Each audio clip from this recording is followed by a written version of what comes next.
Goeiemôre en weer eens baie welkom hier saam met ons by ons oggendoordenkingtyd. Dankie dat jy saam is.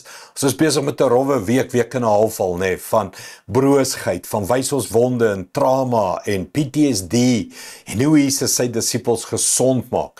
Maar gesond word is 'n lekker pad. Ek weet dit is seer, is nie lekker, die operasie is rof en die pille is sleg en jy weet bed lê is nie lekker nie, maar as jy eers gesond word en sterker word, is dit 'n lekker pad. Kom ons kyk, Lukas 24:30, die volgende beginsels.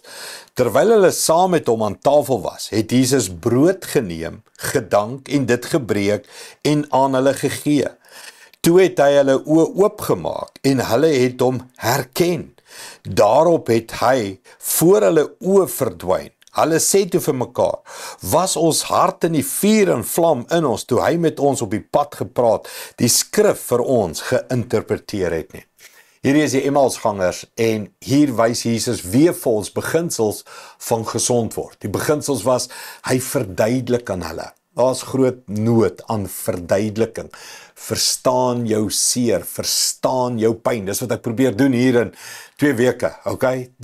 Tweedens, eet saam met hulle. Hy breek brood voor hulle.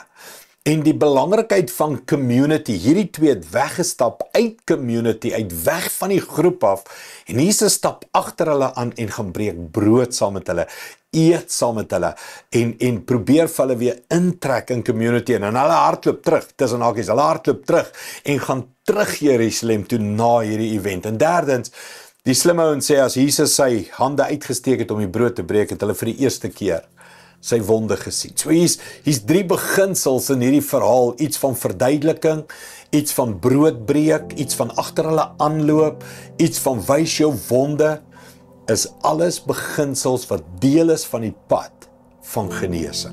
Kan ek jou vra, waar haak jy vas? Kort jy verduideliking?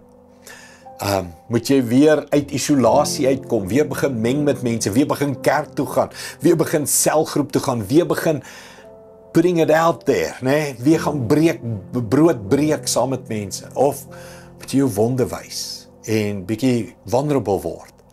Dis die pad van genesing op pad na Pinkster toe. Kom ons doen dit. Jesus is lief vir ons, hy wil hê jy moet gesond word en hy wil jou help daarmee. Kom ons bid dit saam.